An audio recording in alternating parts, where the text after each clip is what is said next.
So, I know making this video now means I'm late to the party, but I felt it was very important for me to make it regardless. As the title implies, Amazon's adaptation of the popular video game franchise Fallout is really great. Which of course you already knew that, as we've seen endless praise from viewers and reviewers alike. It has become Amazon's most watched series since Rings of Power. But rather than harp on about it being so great, I'd like to point out the important details that makes it so unforgettable. At this point, I really don't know who hasn't watched this show yet, but I'll try to avoid as much spoilers as I can. There are 4 points I would like to touch on. The first of which is how the show approaches foreshadowing. If you know anything about Fallout, which of course you do, you know the story actually starts after the bombs fall, which means we know what's about to happen in the very first episode, an episode cleverly titled The End. But it's the way the writers handle this event that really gripped me.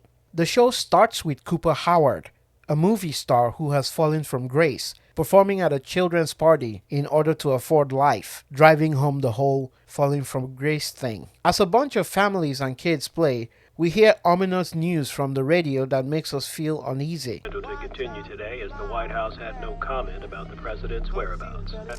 At one point, a weatherman on TV just loses it and goes ballistic because he understands what's coming. I'm sorry, I can't do this. I can't do the weather if I don't even know if there's going to be a next week. Happy thoughts today. All while the parents try their best to change the station and ignore what's coming, in order to focus on the party and shield their children from the impending apocalypse. As all this goes on, we see the big city in the background of this party.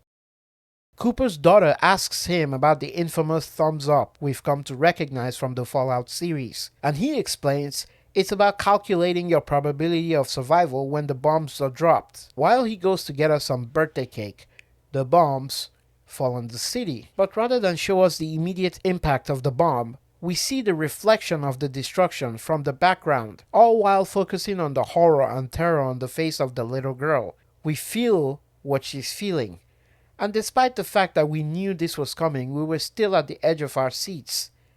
Even after she alerts him to the event, the crucial seconds it took for the shockwave from the bomb site to hit them and shatter the glasses were agony. Everyone runs for cover as all hell breaks loose. We of course know Cooper will survive the event, as he's one of the main characters in the show. I loved the way it was handled.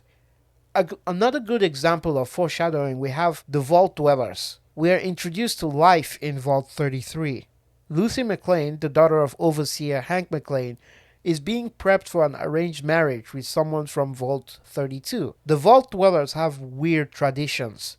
Anyways, we're introduced to the Overseer of 32, Lee Moldaver, along with the man Lucy is to marry, Monty. As the marriage ceremony proceeds, we get little signs that all doesn't seem well with the denizens of Vault 32. They are completely uncultured, act feral, steal food, fake smiles and shifty looks. Lucy's brother notices this and goes to Vault 32 to investigate, discovering multiple dead bodies and their crops have been destroyed. Meanwhile, Lucy takes her new husband to bed and we see hints all is not well, like his body being covered in scars, wiping himself with the curtains after doing adult stuff with Lucy, drinking out of a pitcher, or his strange fascination with running water out of a faucet. These are things Vault 32 dwellers wouldn't do, because they'd be used to this kind of living. Slowly, Lucy begins to feel uneasy, and then gunshots and screams. Lucy pulls her pit boy and the Geiger counter, radiation detector, goes ballistic, indicating that her new husband is not actually from Vault 32, but from the surface, a raider.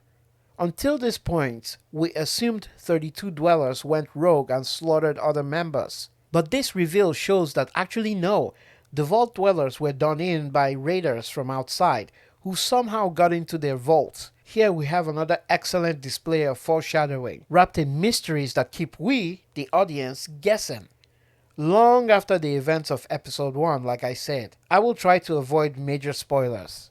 Another amazing example of foreshadowing is in episode 2, The Targets. While Lucy is sleeping out in the open, Dr. Wilzig stumbles upon her. He talks to her about how naive and unprepared she is for life outside the vault. He tells her life outside the vault will change her, and in order to survive, she would need to become a different animal, willing to do terrible things to survive the harsh wasteland. He then asks her a very important question that will mean everything at the end of the season. The question is, will you still want the same things when you have become a different animal altogether? Would you want the same things once you've changed? This simple but ominous question will come to redefine Lucy McLean as a person during the season's finale, episode 8, titled The Beginning. After Lucy is given some earth-shattering details about her entire existence, she will come out as a different person, a different animal who wants different things. Now that I'm done highlighting the excellent ways the writers handled foreshadowing, let's look at Fallout's use of smart storytelling. The primary way this is executed is by using slow-burning reveals. We've already talked about how Norm found out Vault 33 was in trouble when he went inside 32, but in episode 4, The Ghouls, we find out the conspiracy goes even deeper than we thought. After talking to one of the captured raiders, he learns the dwellers of 32 weren't actually killed by raiders, but rather even more terrifying forces that existed long before. Forces that currently threaten most people in Vault 32. Infinitely more powerful than anything that came before. Conspiracies and plots. Inside conspiracies and plots. The ability of Jonathan Nolan to keep we the audience guessing was masterfully executed. The slow-burning reveal goes all the way to the characters of the show. By the end of the season, nothing is what we thought when we started watching. Who are the good guys? Who are the bad guys? Besides Lucy, no one else is innocent or guilty depending on your view. Even characters we thought completely innocent and harmless like Stephanie Harper and Betty Pearson are suddenly presented as existential threats, and these are done in a natural and consistent manner.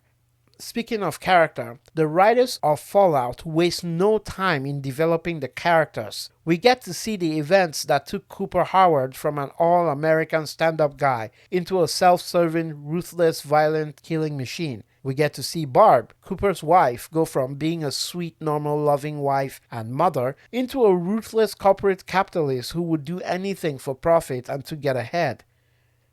And even though Lucy stays true to herself, living by the golden rule and all that, do unto others as you would have them do unto you, we see her slowly lose her naivety, getting smarter and more suspicious of those around her, which enables her to survive to the end of the season.